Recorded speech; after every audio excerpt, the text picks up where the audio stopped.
How are you doing, math learners? This is your free access YouTube edu creator, Math Teacher Ash, and welcome to another reviewer series in preparation for the pre-finals examination for our grade 9 students. So in this video, we will be discussing 40 questions, and this will be divided into 4 parts. So each part will have 10 questions each. So prepare your paper and pen for you to practice along the way. If you are new to the channel, please click the subscribe button and notification bell for you to be updated of the School Clear Math videos just like this. So without further ado, let's do this. Question number 1.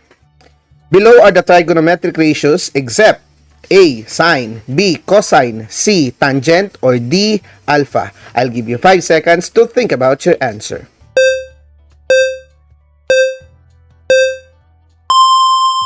Alright, math learners, this question is very easy because if we know the trigonometric ratios, there are 6. The first is the sine, the cosine, the tangent, followed by the secondary trigonometric ratios, which are the cosecant, and the cotangent. Alright, so among the 4 choices here, only one is not a trigonometric ratio, and that is letter D, alpha. Let's check whether we are correct. Easy, right? So I hope you got that one, my dear math learners. So now let us go to question number 2.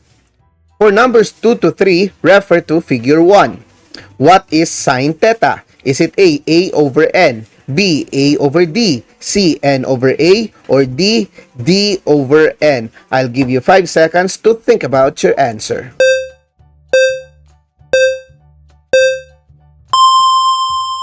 Alright, my dear math learners, question number 2 asked for the sine theta. If you remember the trigonometric ratio for sine, that is sine theta is equal to opposite over hypotenuse. So in our figure here, this is our theta. So opposite, that is D, over hypotenuse, that is N. So we have D over N. That is letter D. Alright, let's check whether we are correct.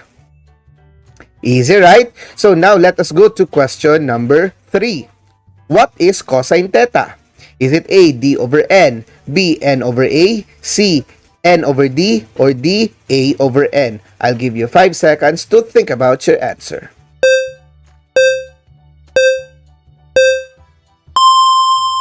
Alright, my dear math learners, now the question is asking for cosine theta.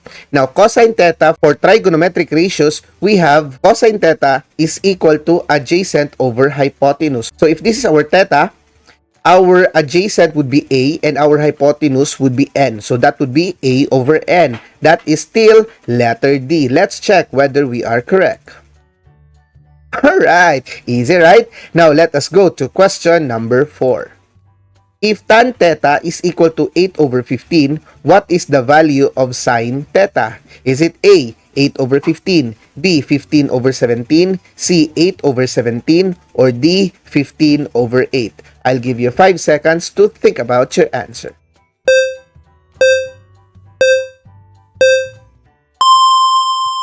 Alright, my dear math learners, the given here is tan theta is equal to 8 over 15. Of course, that 8 represents the opposite and 15 represents the adjacent. Now, of course, if you are asked what is the sine theta, you need to have the hypotenuse. So, if you have 2 legs in a given right triangle, of course, what you will do is to use Pythagorean theorem. So, that would be 8 squared plus 15 squared is equal to c squared. And in solving that one, the value of your hypotenuse will be very good, 17. So, you have now the hypotenuse. You can now go on with the sine theta ratio. So, the ratio for sine is opposite over hypotenuse. So, we all know that the opposite is 8. So, that would be 8 over 17. And that is letter C. Let's check whether we are correct. Easy, right, my dear math learners? Now, let us go to question number 5. In a right triangle, if sine theta is equal to 0.8 and the hypotenuse is 25, what is the length of the side opposite to angle theta? Is it A, 15, B, 20, C, 25, or D, 31.25? I'll give you 5 seconds to think about your answer.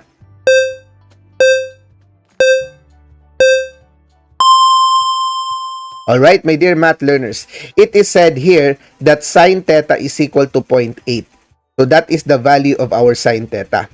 Now, the hypotenuse is equal to 25. So you have now sine theta, which is 0.8, that is 0.8 is equal to the ratio for sine, that is opposite over hypotenuse. Now, opposite is unknown. So that would be x over 25. So of course, what you will do here is very simple. You just multiply 25 by 0.8. And what is the answer if you multiply 25 by 0.8? The answer would be 20. Alright, let's check whether we are correct. Letter B. Alright, easy, right? So I hope you got that one, my dear math learners. So now let us go to question number 6. In a right triangle, if the opposite side is 9 and the hypotenuse is 15, what is the value of sine theta? Is it A, 9 over 15, B, 15 over 9, C, 9 over 12, or D, 12 over 15? I'll give you 5 seconds to think about your answer.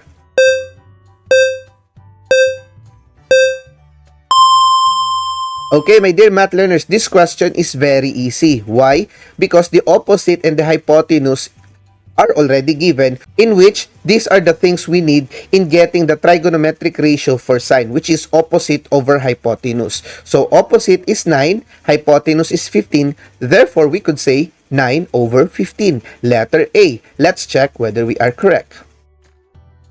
Easy, right? Now let us go to question number 7. In a right triangle, the adjacent side to angle theta is 15 and the opposite side is 8. What is cosine theta? Is it A, 8 over 15, B, 15 over 8, C, 8 over 17, or D, 15 over 17? I'll give you 5 seconds to think about your answer.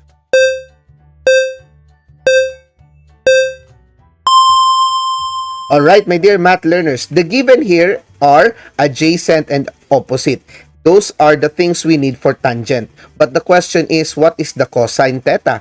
Cosine needs adjacent and hypotenuse. So we have the adjacent 15. So therefore, 15 over hypotenuse. So 15 over hypotenuse, it could be letter B or letter D. Now, of course, my dear math learners, opposite here is not the one needed, right? Because opposite refers for tangent and sine ratios. So therefore, letter B is not the correct answer, and automatically our answer for this one is letter D, 15 over 17. Let's check whether we are correct. Easy, right? Now let us go to question number 8. Solve for tangent ratio of angle TRE in figure 2. This is the figure. Given E is equal to 12, R is equal to 13, and T is equal to 5.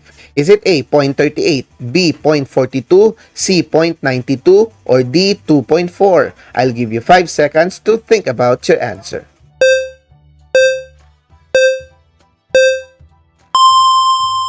Alright, my dear math learners, the question here is solve for the tangent ratio. So when we are talking about tangent ratio, so we need the opposite over adjacent.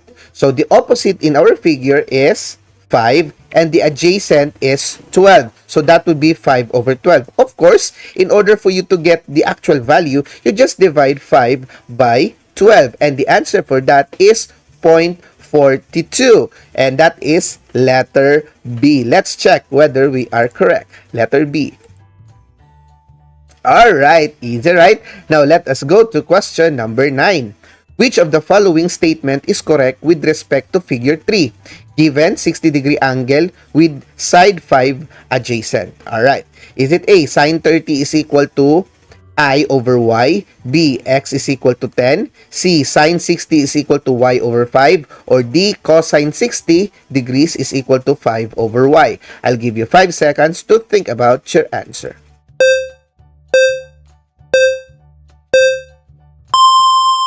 Alright, my dear math learners, we are now dealing with the choices here. Given that the 60-degree angle, that would be our theta, and we need to get which among these 4 choices is correct. Okay, so sine 30, so if this is your triangle, of course, this would be the 30, because if this is 60, this is 90, then this triangle is 30, 60, 90. Okay, so sine 30, so that is the one. opposite over hypotenuse because sine is opposite over hypotenuse. So, opposite over hypotenuse, 5 over x. So, letter A is wrong. Okay. Letter B, x is equal to 10. So, this value is equal to 10. Now, of course, if you have a smaller leg that is 5, according to the 30, 60, 90 triangle, if you have the shortest leg, in order for you to get the hypotenuse, what you need to do is you just multiply it by 2. So, 5 times 2, that is 10. So, this x here is correct. Letter B. Okay, we already have the correct answer, letter B. Now, let's just, for the sake of truthness, let's consider sine 60. So, sine 60, opposite over hypotenuse, that would be y over x. Okay, that is wrong. Here, it is y over 5. How about cosine 60?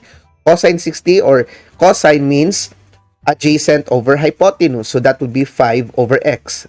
That is 5 over y. So, letter D is also wrong. So, therefore, my dear math learners, the correct answer for this is letter B. Let's check whether we are correct. Easy, right? So, now let us go to question number 10.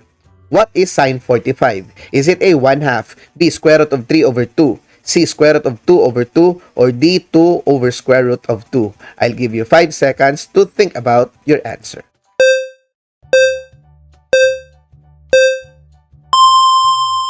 Okay, my dear math learners, this is where the technique about the fingers in solving the trigonometric ratios for special angles. And sine 45 is a special angle. If you remember your lesson about using the fingers, well, the sign here would be the left side. So these fingers will represent 0, 30, 45, 60, and 90. Okay, if you have sine 45, you just fold that fingers. Okay, that is sine 45, and you consider the left side because the right side will represent for your cosine. Now, the technique is square root of finger over 2. So, the left side from the finger that is folded is, of course, that is only 2. So, that is square root of finger over 2. So, square root of 2 over 2. So, we have letter C as our correct answer. Let's check whether we are really correct. Right, easy, right? So, my dear math learners, I'd just like to congratulate you for finishing the first part of our reviewer series in preparation for the pre-finals for grade 9 students. Question is, what is your current score right now? Please share it in our comment section below. So, you are now ready for part 2. Without further ado, let's go to the next video.